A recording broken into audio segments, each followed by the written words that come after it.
Hello everyone, কেমন আছো সবাই? আশা করি ভালোই আছো। আজকে মার্চ মাসের 9 তারিখ শনিবার। আজকে শিবরাত্রি। আর সেই সাথে সাথে আজকে আমার দিদার বাড়িতে বাৎসরিক কালী পুজো আছে। আজ সকালটাই শুরু হয়েছিল খুবই ব্যস্ততার মধ্যে থেকে।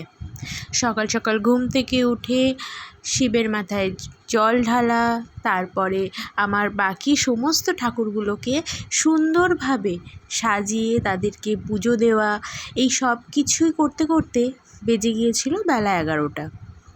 তারপর তাড়াহুড়ো করে আমি আর মা আজকে তাড়াতাড়ি করে রেডি হয়ে নিলাম, কারণ আজ আমাদের যেতে হবে আমার দিদার বাড়িতে। আগেই বললাম বাৎসরিক কালী পুজো আছে। তো দেখো আমরা আজকে রেডি হয়ে গিয়েছি।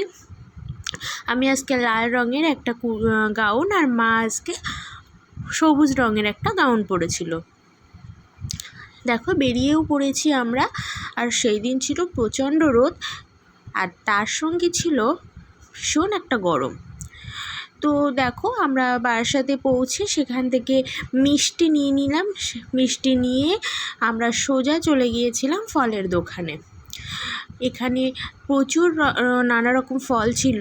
এখান থেকে আমরা প্রায় সব রকমই ফল নিয়েছি একটা একটা করে। তারপর আমরা দিদার বাড়ি পৌঁছে গিয়েছি। দেন এখানে হচ্ছে আমাদের দিদার বাড়ির এটা নিয়ম বলতে পারো, যে মাকে আনতে যাওয়ার আগে কাঠামো কাটতে হয়। তো বেল গাছের একটা কাঠামো কেটে নিয়ে যাবে। ইনি হচ্ছেন আমার মামা। তো কাঠামো কাটার আগে পুজো দেওয়া হচ্ছে বেলগাছকে। তো এইভাবেই আজকে সব কিছু সারা হলো। দেখো ইনি হচ্ছেন আমার বড় মামি, বেলগাছকে বরণ করে নিচ্ছেন। দেন কাঠামো কেটে ওনারা বেরিয়ে যাবেন আজকে ঠাকুর আনতে। তো আজকের দিনটা খুবই ব্যস্ততার মধ্যে দিয়ে কেটেছে, এবং তোমরা যখন এই ভিডিওটা পাবে তখন হয়তো অনেক দেরি হয়ে যাচ্ছে, কিন্তু কিছুই করার ছিল না। আমার প্রচণ্ড ব্যস্ততা ছিল, পড়াশুনো এবং নানা রকম প্রচুর কাজের চাপও ছিল। তো দেখো কথা বলতে বলতে মাকে নিয়ে চলেও এলো। মাকে মন্দিরে নিয়ে যাওয়ার আগে বরণ করে ঘরে তোলা হবে। আর সেই সঙ্গে সঙ্গে দেখো মায়ের মুখটা আজকে কী সুন্দর লাগছে, আমাদের সবারই খুবই পছন্দ হয়েছে। এই মা হচ্ছে দক্ষিণাকালী। এই দক্ষিণাকালীকে আমার দাদু পুজো করা শুরু করেছিলেন। তো এই দেখো আর রাত্রি হয়ে গেছে, পুজো শুরু হয়ে গেছে। রাত 12টা থেকে পুজো বসেও পড়েছিল। আমি আজকে নির্জলা উপোস ছিলাম। আমি, আমার মা, আমার দিদা, বড় মামি, ছোটো মামি সবাই ছিল, অনেক আত্মীয় স্বজনও ছিল। তো আজকের দিনটা অনেক কিছু ব্যস্ততা, আনন্দ, হাসি ঠাট্টা সব কিছুর মধ্যে দিয়ে কেটেছে। আর এর সাথে সাথে আজকে তোমরা একটু পরেই দেখতে পাবে যে আমার কিছু সেলফিতে আমার বোন রয়েছে। তো দেখো কেমন লাগছে ভিডিওটা অবশ্যই জানিও, আর ভালো লাগলে কমেন্ট করতে ভুলো না। টাটা।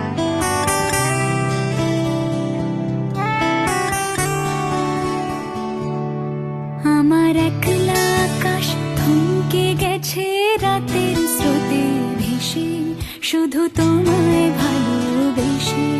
আমার দিনগুলো সব রং চিনেছে তোমার কাছে এসে, শুধু তোমায় ভালোবেসে। তুমি চোখ মেললে ফুল ফুটেছে আমার ছাদে এসে, ভোরের শিশির ঠোঁট ছুঁয়ে যায় তোমায় ভালোবেসে।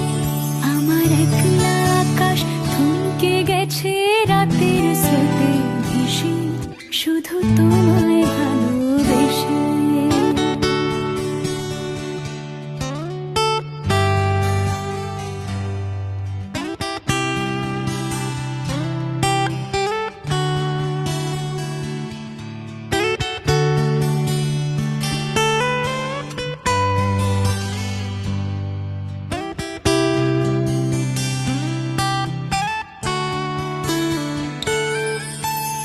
আমার ক্লান্ত